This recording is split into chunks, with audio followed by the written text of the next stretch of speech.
जगह जगह में बैठने के कुछ बनाए जाएँ, यात्रियों के लिए जैसे धर्मशाला बने और बढ़िया से कोई शौचालय से बन जाए, अच्छे से लाइटों की व्यवस्था हो जाए। तो दिल्ली के मुख्यमंत्री अरविंद केजरीवाल ने जब से स्पिरिचुअल राजधानी बनाने की बात कही है प्रदेश उत्तराखंड को, तो हम देवभूमि यात्रा कर रहे हैं, यानी कि देव यात्रा हम कर रहे हैं। देवभूमि की टीवी आज शंतरा देवी के मंदिर में पहुंची है। इंफ्रास्ट्रक्चर की हमने बात की है, तो हम बताएंगे शौचालय का निर्माण किस प्रकार से यहाँ पर हुआ था। एक बोर्ड यहाँ पर लगा है, लेकिन इसका भी पेंट अब उतर चुका है। शौचालय की तस्वीर यदि आप देखेंगे तो ये 4 यहाँ पर खांचे बना दिए गए हैं सिर्फ नाम के लिए, यानी कि शौच के लिए शायद यहाँ पर कोई जाता हो और जो जाएगा तो वो कहीं ना कहीं हादसे का शिकार जरूर होगा, क्योंकि इस शौचालय की दूसरी तरफ गहरी खाई है और झाड़ियां यहाँ पर मौजूद हैं। घास इस कदर है, यहाँ पर कटाई इन घासों की नहीं हो पाई है, तो ऐसे में कहीं ना कहीं जो लोग आते हैं यहाँ पर किसी कीड़े का, बिच्छू के काटने का जरूर यहाँ पर खतरा हो जाता है। दूसरी तस्वीर, दूसरे भवन की तस्वीर हम दिखाएंगे। पानी की टंकी यहाँ पर मौजूद है, लेकिन इसमें ना टोटी का पता है ना पानी का पता है, और यहाँ पर सिर्फ एक पाइप लगा हुआ है, लेकिन इससे किसी को कोई लाभ यहाँ पर मौजूद या नजर नहीं आ रहा है। दूसरी तस्वीरें आप देख सकते हैं कि किस प्रकार से वेंडर है यहाँ पर, जो यहाँ पर बनाई गई थी लोगों के लिए आराम करने के लिए। ये जो जगह यहाँ पर बनाई गई थी वो जीर्ण शीर्ण हालात में है।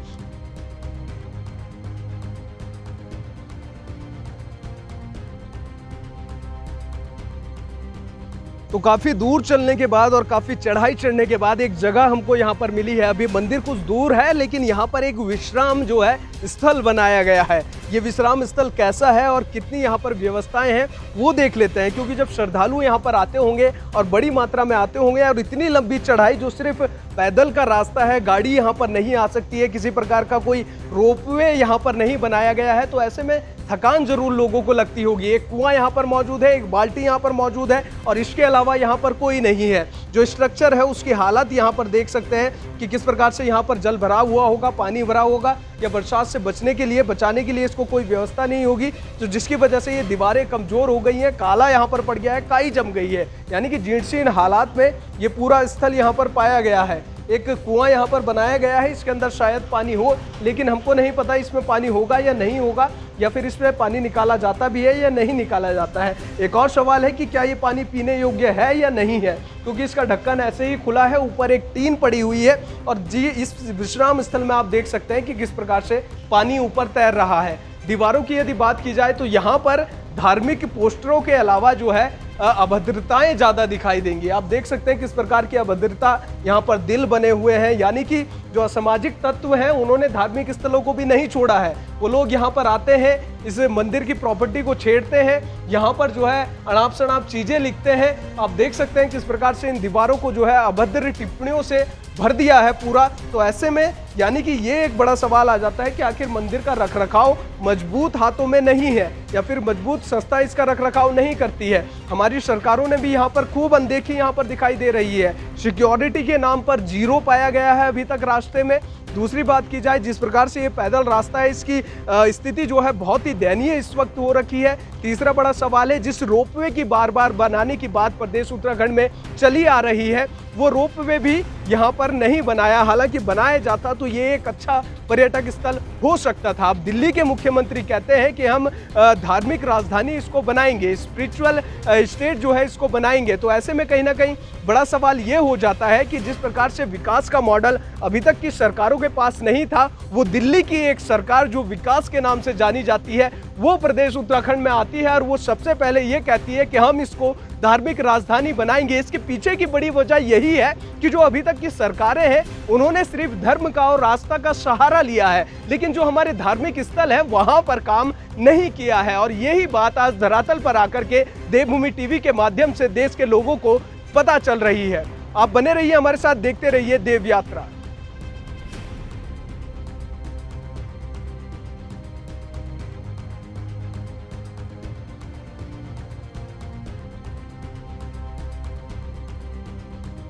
तो चलिए, माता संतला देवी के मुख्य द्वार से कुछ ही दूरी पर हम यहाँ पर मौजूद हैं। मेरे सामने आपको ये द्वार दिख रहा होगा। यहाँ पर ये गोरखा बटालियन का एक गेट यहाँ पर बनाया गया है। इससे कुछ ही दूरी पर माता संतला देवी का मंदिर है। जिस प्रकार से ये पूरी चढ़ाई रही, काफ़ी थकान वाली ये चढ़ाई थी और तकरीबन 2 से 3 किलोमीटर की ये पूरी खड़ी चढ़ाई थी। रास्ते की जहाँ तक बात की जाए तो काफ़ी सारी खामियां हमको रास्ते में दिखाई दी है। मैं आपको दिखाना चाहूँगा तो यहाँ पर भी मुख्य द्वार से कुछ दूरी पर भी यहाँ पर बहुत सारी घास है। हालांकि वक्त इस वक्त मानसून का है, लेकिन केयर टेकर क्या करते हैं ये बड़ा सवाल है। यहाँ पर जो चेयर लगाई गई थी, ये तमाम संपत्ति जो सामाजिक कार्यकर्ताओं ने यहाँ पर डोनेट की थी, उनका रखरखाव करने का जिम्मा किसी का नहीं है। मंदिर में जाएंगे, वहाँ पर देखेंगे किस प्रकार की व्यवस्थाएं हैं, कितनी अव्यवस्थाएं वहाँ पर है, कैसा इंफ्रास्ट्रक्चर है, इन सारी चीज़ों पर हम बात करेंगे। जहाँ तक सवाल इस रास्ते का था तो वो पूरी खामियां हमने आपको दिखाई हैं कि किस प्रकार की वो खामियां हैं।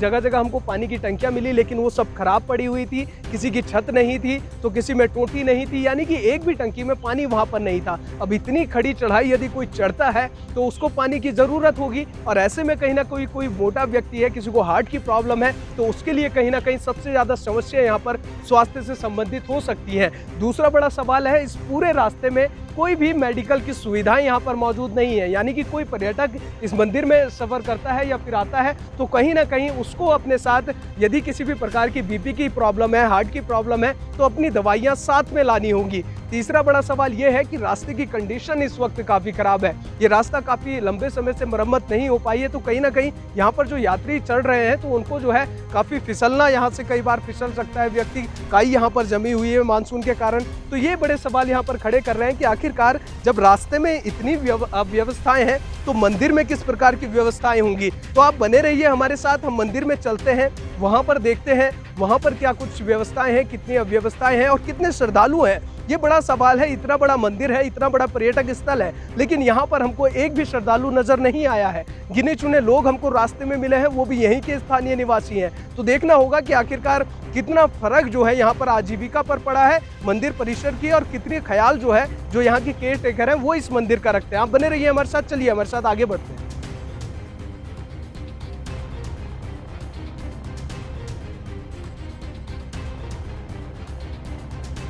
तो देवभूमि टीवी की देव यात्रा संतला देवी के मंदिर में आप पहुंची है, और कहीं ना कहीं राजधानी देहरादून से कई किलोमीटर की दूरी पर और काफ़ी चढ़ाई चढ़ने के बाद माता संतला देवी के दर्शन होते हैं। तो चलिए इस देव यात्रा में हम माता संतला देवी के आज दर्शन आप सभी देवभूमि टीवी के दर्शकों को कराते हैं। तो घंटी बजाने के बाद हम मंदिर में प्रवेश कर चुके हैं, और ये संतला देवी के माता संतला देवी के मंदिर का प्रांगण है, जहां पर इस वक्त हम यहाँ पर मौजूद हैं, यहाँ पर खड़े हैं। इस प्रांगण में आपको नज़र दौड़ाएंगे तो इस वक्त देखिए इतना बड़ा मंदिर है, इतना पर्यटक इस मंदिर में पहुंचता था हर साल, और हर वक्त कहीं ना कहीं यहाँ पर भीड़ लगी रहती थी भक्तों की।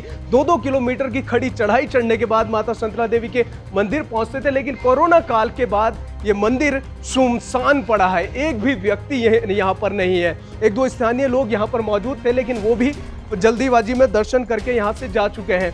मंदिर का नज़ारा आप देख सकते हैं, इस देवभूमि की खूबसूरती को, माता संतला देवी के इस प्रांगण को, इस मंदिर को, किस प्रकार की खूबसूरती है। यहाँ पर अलग अलग जो है स्टॉल यहाँ पर बनाए गए हैं। जहाँ तक बात है इस वृक्ष की, तो इसको मनोकामना वृक्ष इसको कहा जाता है, कि जो श्रद्धालु माता संतला देवी के मंदिर में पहुँचते हैं उन श्रद्धालुओं की मनोकामनाएं जो है पूरी होती हैं। इस वट वृक्ष पर धागा बांधने से या माता की चुनरी पहनाने के बाद जो है जो मनोकामना तमाम श्रद्धालु मांगते हैं उनकी वो मनोकामनाएं पूरी होती है। ये प्रवेश द्वार है माता संतला देवी का। इस प्रवेश द्वार में हमने प्रवेश किया है। मेरे सामने आप साफ तौर पर देख सकते हैं कि इस वक्त द्वार जो है माता संतला देवी के बंद है, यानी कि कोई भी यहाँ पर नहीं जा सकता, और द्वार बंद कर दिए गए हैं क्योंकि पर्यटक ही नहीं है। तो आखिरकार क्या फ़ायदा, कहीं ना कहीं यहाँ पर जो लोग हैं वो भी नहीं दिखाई दिए हैं, पुजारी भी नहीं दिखाई दिए हैं, मठ के जो महंत हैं वो भी यहाँ पर नहीं दिखाई दिए हैं। अब मैं आता हूँ मुद्दे पर कि आखिर क्यों देवभूमि टीवी देव यात्रा कर रहा है, और आखिरकार क्यों इन मठ मंदिरों के संरक्षित करने की बात की जा रही है, हमारी सरकारें कितना सहयोग दे रही हैं। तो जो खचाखच कभी ये प्रवेश जो है ये प्रांगण भरा रहता था श्रद्धालुओं से, और जो वेंडर यहाँ पर थे एक भी व्यक्ति यहाँ पर नहीं है। यानी कि कहा जा सकता है कि जिस प्रकार से कोरोना का प्रकोप रहा है, या फिर कहा है कि साफ तौर पर जो अनदेखी यहाँ पर की गई है, चाहे सरकारों की बात कर ली जाए या फिर जनप्रतिनिधियों की बात की जाए, आज ये पूरा प्रवेश सुनसान पड़ा है। यहाँ पर देवभूमि टीवी की टीम के अलावा कोई दूसरा व्यक्ति इस प्रांगण में मौजूद नहीं है।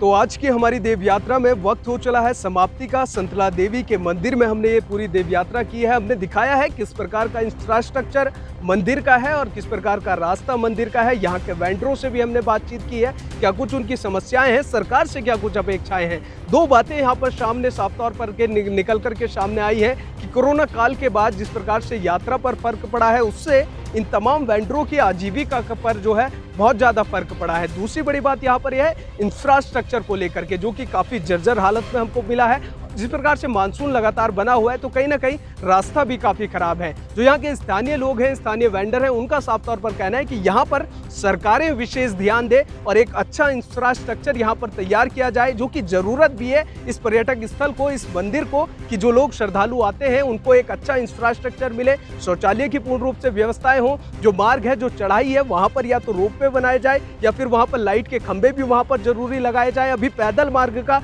ये पूरा सफर देवभूमि टीवी ने भी तय किया है। तो ऐसे में जिस प्रकार की हमको खामियां मिली है, जो अव्यवस्थाएं मिली हैं, वो सब हमने आपको दिखाया है। और तमाम वेंडरों की जो समस्याएं हैं, क्योंकि तमाम जो लोग यहाँ पर हैं जिनका व्यवसाय इस मंदिर की श्रद्धालुओं के आने पर चलता था, जो लोग बाहर से आते थे उन पर इनकी आजीविका चलती थी, वो काम न चलने की वजह से या श्रद्धालुओं के न आने की वजह से काफ़ी परेशान है और गुहार लगाई है यहाँ पर सीधे तौर पर सरकारों से कि मदद की जाए। बात की जाए इंफ्रास्ट्रक्चर की या फिर आध्यात्मिक राजधानी बनाए जाने की, जो कि लगातार हम कहते हुए नजर आ रहे हैं, तो दिल्ली के मुख्यमंत्री अरविंद केजरीवाल जिस विकास मॉडल की बात कर रहे हैं, वो यहाँ पर लगता है कि जरूरी है इस प्रकार का आध्यात्मिक राजधानी बनाए जाना प्रदेश उत्तराखंड को, क्योंकि इंफ्रास्ट्रक्चर कमजोर है, रास्ते कमजोर हैं और कहीं ना कहीं लोगों का भी यही कहना है कि एक मजबूत विकास का मॉडल धरातल पर जरूर उतारा जाए। तो देव यात्रा में मेरे साथ लालित रही, दीजिए इजाजत, नमस्कार।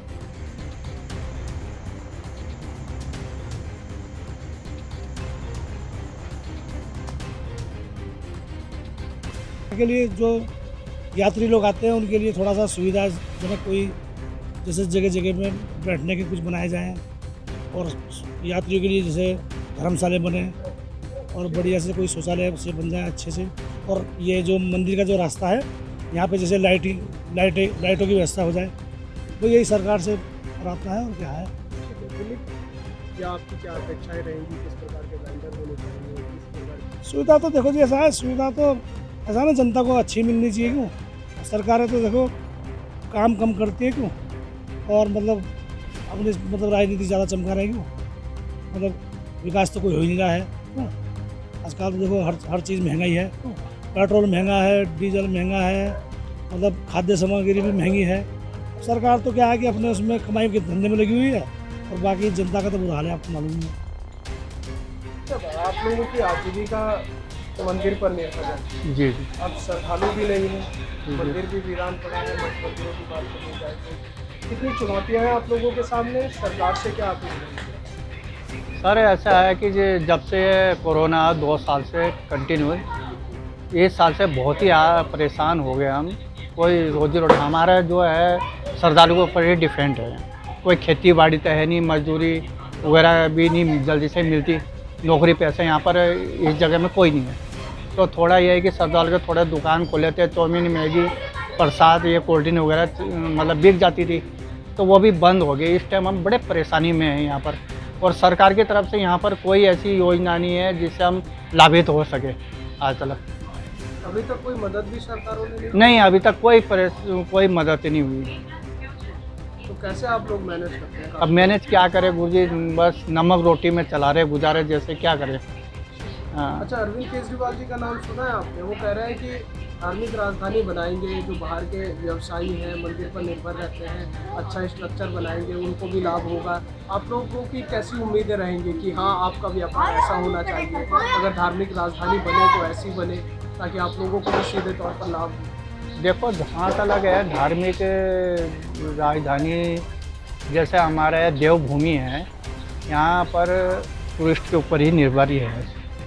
आप ही देख लेंगे जहाँ भी है, जितने भी देवभूमि में जितने भी ये आपके मंदिर है या ये सिद्धपीठ हैं, ये सब श्रद्धालु के ऊपर डिपेंड है।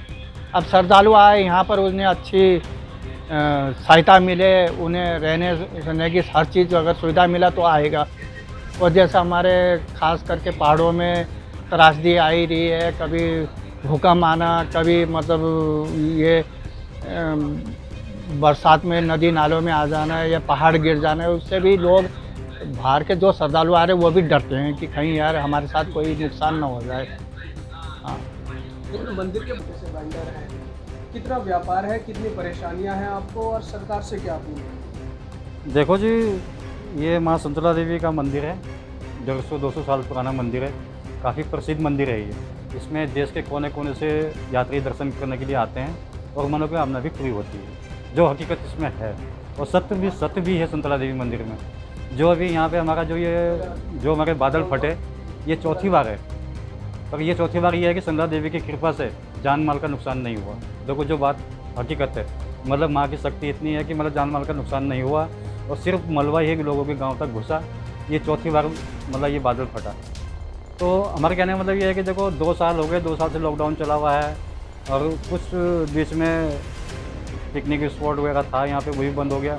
मेरा कहने का मतलब ये है कि जैसे सहसधारा हो गया, गुच्चू पानी हो गया, उससे लाख दर्जे हमारा ये संतला देवी पर्यटक स्थल बन सकता है अगर सरकार चाहे तो। सरकार की नीयत साफ हो, यहाँ के जो कैबिनेट मंत्री हैं या विधायक जी हैं, जिला पंचायत हैं, जो भी प्रतिनिधि इस टाइम पर प्रतिनिधित्व कर रहे हैं, उनकी मतलब विकास करने की ललक होनी चाहिए।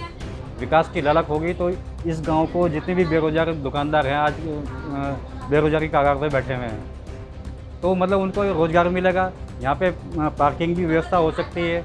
यहाँ पे पर्यटक आएगा तो वो रुकेगा भी, तो खाना भी खाएगा। होटल में चाय भी है, कुरकुरे भी है, जो भी चाउमीन मोमो जो भी खाना वो खा सकता है वो। ये तो बहुत अच्छी सुंदर जगह है, चारों तरफ पहाड़ी है, इसमें नदी है और नदी में इतना अच्छा नहाने का इसमें बेसमेंट है कि बहुत अच्छा है। सहसधारा से गुच्चू पानी से बहुत अच्छा है ये। और लोग आते भी हैं, ऐसी बात नहीं आते हैं, पर कुछ लॉकडाउन के कारण 2 साल हो गए, यहाँ का दुकानदार पूरा बेरोजगार बैठा हुआ है और कोई उनकी नौकरी नहीं, चाकरी नहीं है। सिर्फ इस दुकान के मतलब भरोसे वो अपनी जीविका चला रहे थे। सरकार की कितनी सरकार की कोई मदद नहीं है इसमें। सरकार का तो 0% है इसमें, किसी मंत्री का तक का कोई वो नहीं है। इस संतला देवी मंदिर के उसमें कोई किसी की विकास करने की ललक नहीं है, कोई मतलब वो नहीं है। हमने आज तक तो देखा नहीं। देखो जो बात सही है, आध्यात्मिक राजधानी क्या कहें, बहुत मुश्किल है। जो फ़ायदा होगा मतलब लग नहीं रहा कि फ़ायदा होगा। क्या फ़ायदा होगा? आप ये बताओ कि उत्तराखंड को बने को आज 21 साल हो गए, उत्तराखंड वालों को मिला क्या मिला उत्तराखंड वालों को बताओ। उत्तराखंड के लोग आज बेरोजगार हो गए, पलायन हो गए, सारे लोग दिल्ली, बॉम्बे, कलकत्ता, क्या कहें, दुबई, कुवैत, कतर और कहाँ जाके नौकरी करके बेचारे। उनकी आत्मा को पूछो क्यों पलायन कर रहे उत्तराखंड से हो।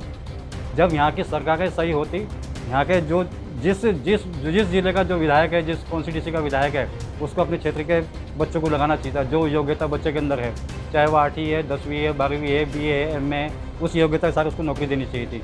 और नौकरी है ही नहीं यहाँ पे। रोज़ हम आए दिन फेसबुक पे देखते हैं, पेपर में देखते हैं कि इतने हज़ार